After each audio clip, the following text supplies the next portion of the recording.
Kilala mo ba? Sure ng lalaki. Hindi siya nakita. Nagsamantalahan lang. Pilit ko siyang pinipigilan. Pero wala akong lakas. Kaya wala talaga akong magawa kundi umiyak. Kaya kapit!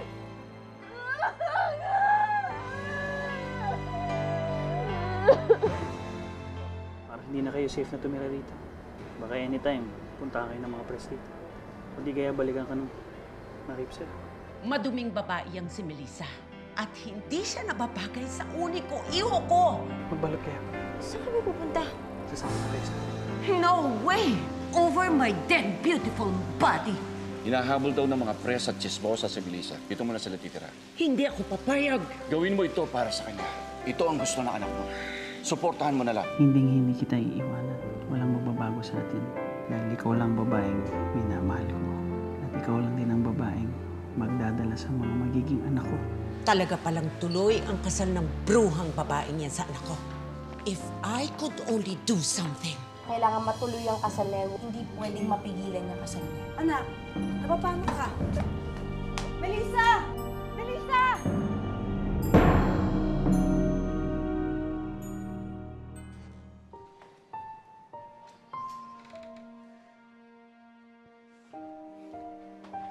Dito kami titira ni Melissa pagkatapos ng kasal namin bukas. Ito naman yung nursery ng mga magiging anak namin. Bilib din talaga ako sa'yo, pare. Hindi ko akalaing matatanggap mo si Melissa sa kabila na nangyari sa kanya. Paano mo nagawa yun? Hindi madali, pare.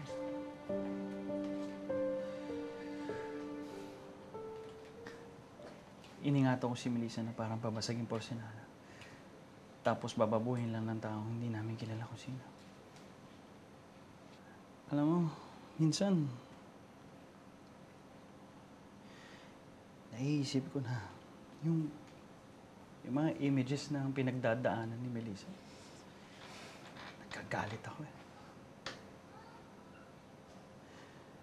Minsan, gusto ko na lang sumuko eh. At huwag na ipaglaban ng pagmamahalan namin.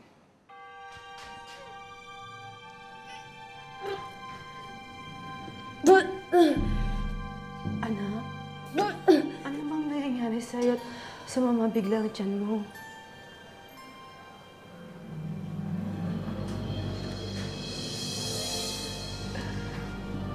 Ay.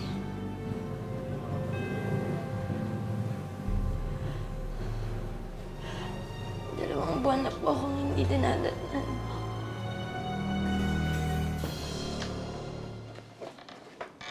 Pero, pag naiisip ko yung mga pangarap namin, mga planong bumuo na isang pamilya, nagbabago lahat eh. Nabubuhayan ako ng pag-asa. Kasi alam ko naman malalagpasan namin ng mga pagsubok dito eh.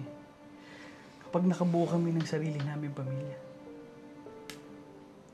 Kapag nagkaroon kami ng sariling mga anak.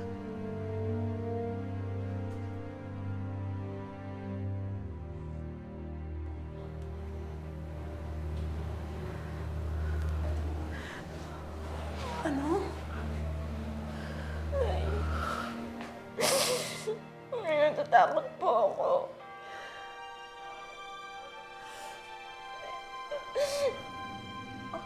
May buntis po yata ako sa hayop na gumahasa sa akin.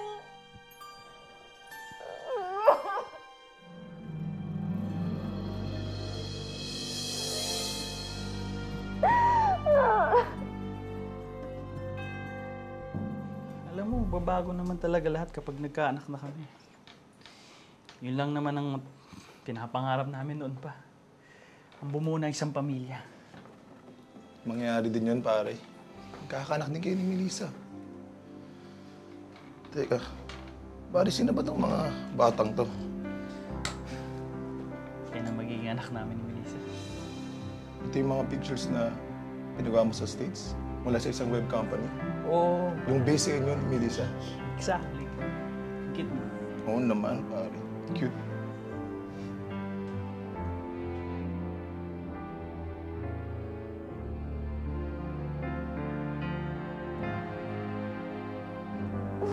Ay.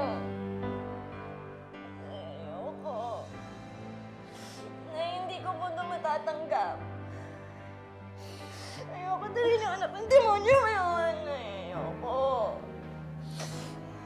Anak, huminahon ka. Hindi pa naman tayo sigurado na buntis ka, di ba? Saka may awa ang Diyos, anak. Hindi niya hahayaan na dalhin mo ang anak ng hayop na yon.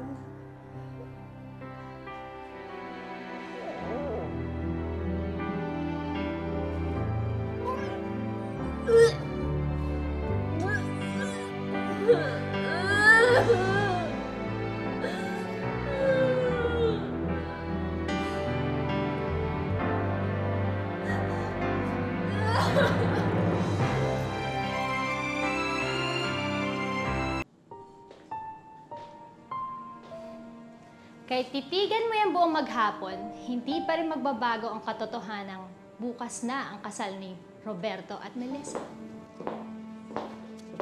Grabe, no? Talagang love ni Roberto yung si Melissa. Aboy, kahit na naghahasa na papakasalan pa rin siya. Alam ko. Pero alam mo bang ikaw ang biggest loser dito? Talaga bang pumunta ka dito para manginis lang? Bakit? Totoo naman yung sinasabi ko Lumusob ka rito sa Santa Elena, all the way from Cebu, para paghiwalayan si Roberto at Melissa at balikan mo ang ex mo. Pero anong na-achieve mo? Wala. Bakit? Kasal na ba sila?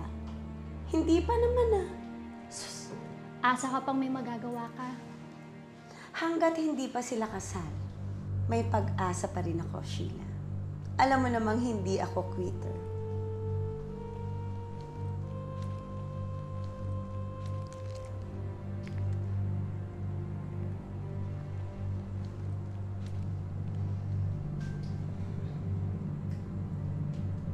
Are you free tonight? Pwede ba tayo magkita? Ano ba problema ng kaibigan mo? Ba't nagsusuka siya? Hindi kaya... Hoy! Kung ano iniisip mo, Sira ka? Diyos ko naman, friend, I'm just asking. Ay, huwag mo ako tinatanong ng mga ganyan. Hindi maganda yan. Kakainis ko. Ami, alis na tayo. Kaya nga, tita, let's go! Wait lang, hindi nyo na ba i-fit yung gown? Sa kasal na lang, ha? Sige, salamat. Sure. Halika na, anak. Okay.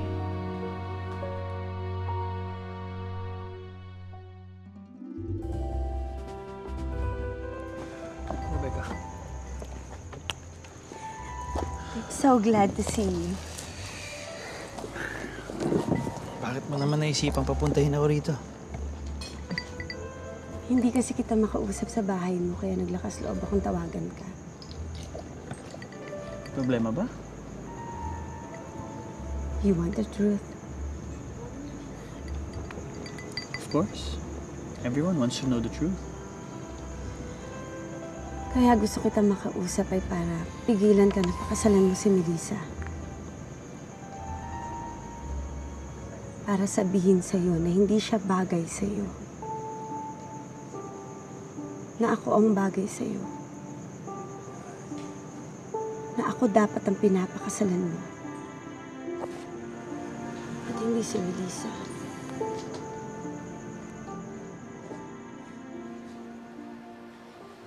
Nay, bakit ang tagal ni Doc?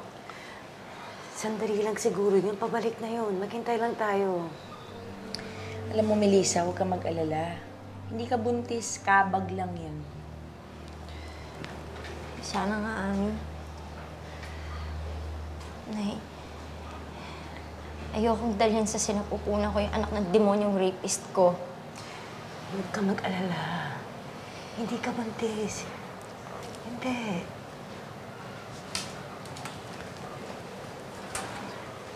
Dok? Dok? Dok, ano nang yung resulta? Nakuha ko ng resulta ng pregnancy test mo. Dok? Ano pong resulta? Positive ka, Melissa. Buntis ka.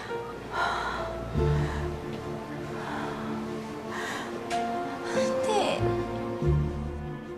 Hindi! Hindi ako buntis! Hindi ako pwedeng mabuntis! Dok, sabihin niyo, hindi ako buntis!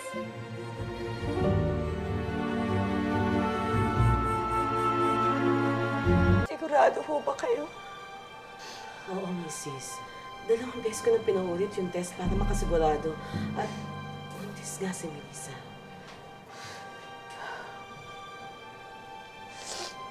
Hindi ako pwede mabuntis, Nay. Ayoko dito sa batang to! Ayoko na itong batang to! Melissa, Anak, minahon ka. hindi ako buntis! Kailangan mo tanggapin ang katotohanan. Nay, bakit ako? Bakit kailangan ako? Ayoko dito sa batang to! Melissa! Dok, susundan ko ang anak ko. Kaya gusto kita makausap ay para sabihin sa'yo na tayong dalawa ang soulmates. At hindi kayo ni Melissa. Rebecca, Patapusin mo muna ako, Roberto.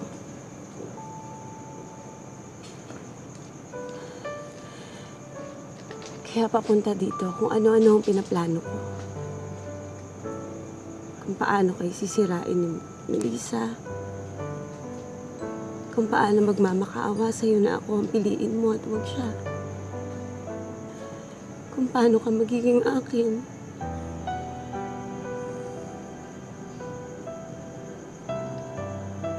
Pero alam mo kung anong na-realize ko?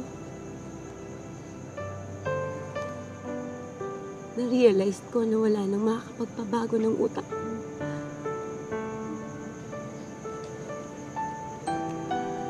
Kasi mahal mo si Melissa. Siya ang mundo mo. Siya ang soulmate mo. Siya dapat ang papakasalan mo. Kasi alam kong sa kanya ka totoong magiging masaya. Hindi sa kung sinong babae. At lalong hindi sa akin. Pinapalaya na kita, Roberto. Pinapalaya. As if naman na naging sa akin ka. Huwag mo kong pansinin na. Baliw lang minsan tong ex mo. Na minsan nangarap na kaya kitang bawiin kay Melissa.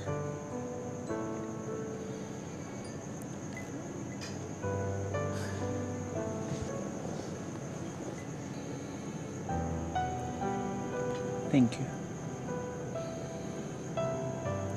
Alam ko, darating din ang lalaki para sa'yo. Ang lalaking magmamahal sa'yo.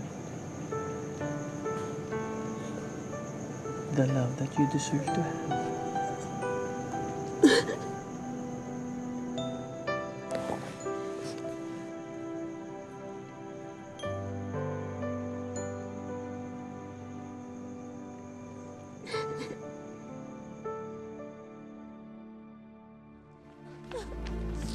Lisa! Anak! Lisa! Anak, tama na yan. Nay. Nay, paano na lang ako? Paano kapag malaman ni Roberto na buntis ako? Ano ba yan pinagsasabi mo? Nay. Alam ko, hindi na niya ako pakakasalan. Anak, huwag ka nga nag-iisip ng ganyan. Bakit ka naman niya hindi pakakasalan? Nay, dinadala ko nga ang anak ng demonyong rapist ko. Anak, halika. Halika, makinig ka sa akin. Kung natanggap ka niya nung ginahasa ka, matatanggap ka rin niya ngayong buntis ka. Hindi naman makikita ang isip na mapapangasawa mo. Sigurado ako. Sigurado ako makakasalan ka ni Roberto. Huwag ka na umiyak.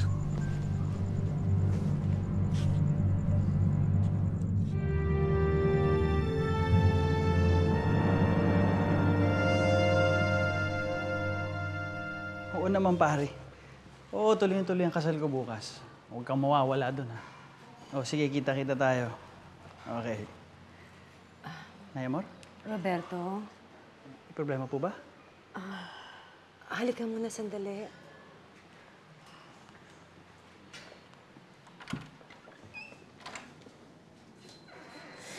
Melissa? Melissa, bakit? Bakit? Roberto, I'm sorry. Bakit ka nagsasorry? Anong nagawa mo? Roberto.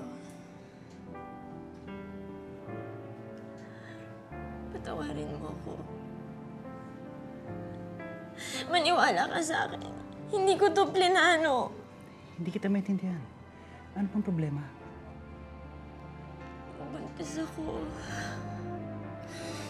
Ang demonyong rapist ko, ama ng bata.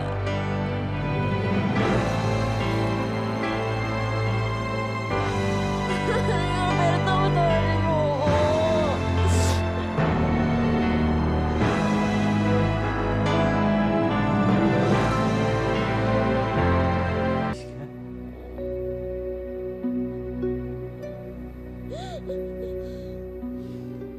Buntis ka?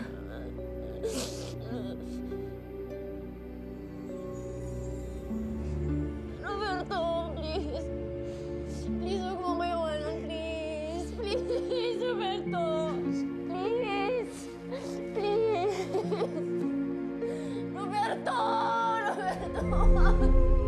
Roberto! Roberto!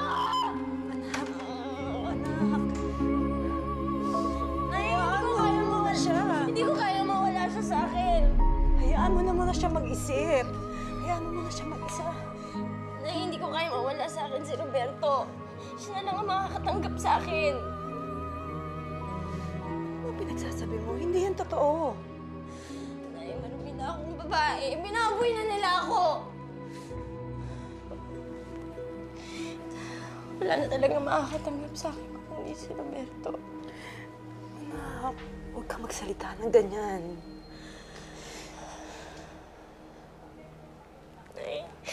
Nay, hindi ko kaya mawala siya sa akin.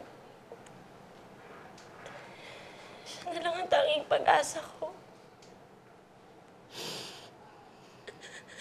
Siya na lang ang magmamahal sa akin.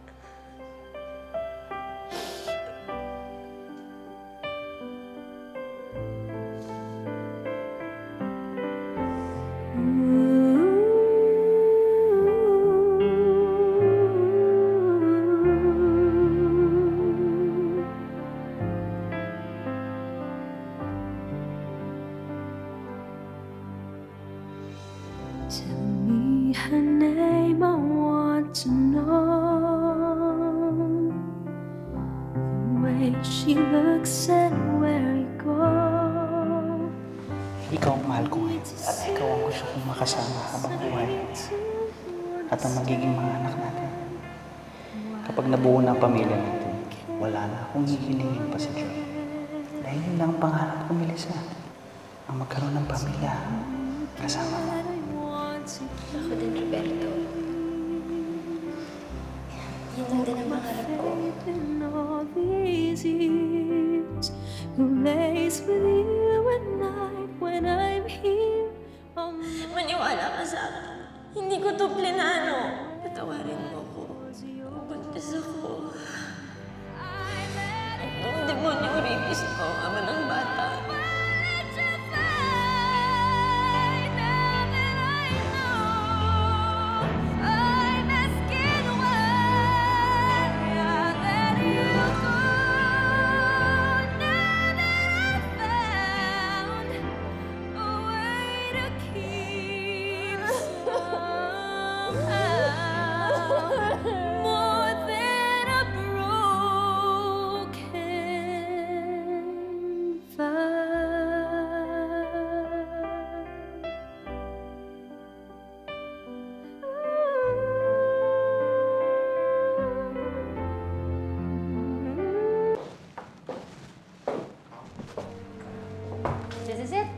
wedding of the year.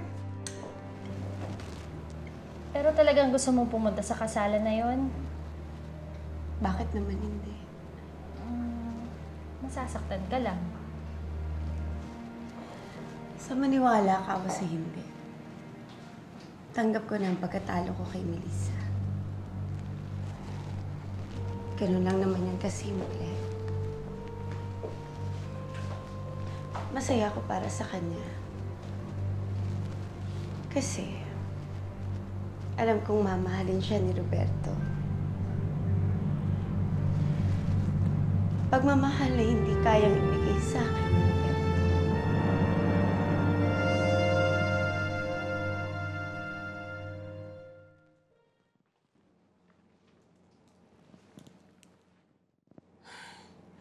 Alam mo, kung ako lang ang masusunod, ayoko nang pumunta sa kasal na ito. Ilang beses na ba natin pinag-usapan to? Gawin mo ito para sa anak mo at para na rin sa akin. Dahil masisira pangalan ko bilang mayor ng bayang ito kung makikita nilang hindi buo pamilya natin. Kaya nga nakabis na ako eh. Dahil alam ko namang wala akong choice kung hindi tanggapin ko ang basurang babae na yan. Melissa, halika na. Dali, lumabas ka na dyan. Oo nga anak, lumabas ka na dyan. Ay, oh. Ang ganda, oh. Tayo. Asan? Wow naman! Anak, napakaganda mo. Ikaw na pinakamagandang bride. Oo yan. Alam mo, sa lahat na ikakasal, parang ikaw yung bibitayin. Nay, si Roberto po.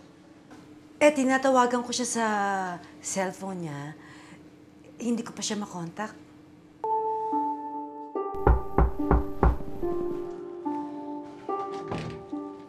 Oh, Efren, sabihan mo na ba si Roberto na papunta na kami ng simbahan? Hindi pa, sir. Wala kasi sa kwarto niya eh. Kagabi pa raw hindi umuwi. Ha? Saan si Roberto? Ilang oras na lang kasal na niya. Ang ibig mo sabihin, nawawala ang anak ko? Kami na nga po. Di maaring hindi ba matuloy ang kasal?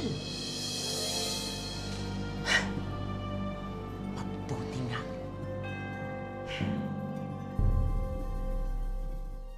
Siguro po, Nay, mauna na tayo sa simbahan. Anak, wag na muna. Hintayin mo nating makontak si Roberto. Nay, wag na. Sigurado naman ako darating siya eh. Darating si Roberto.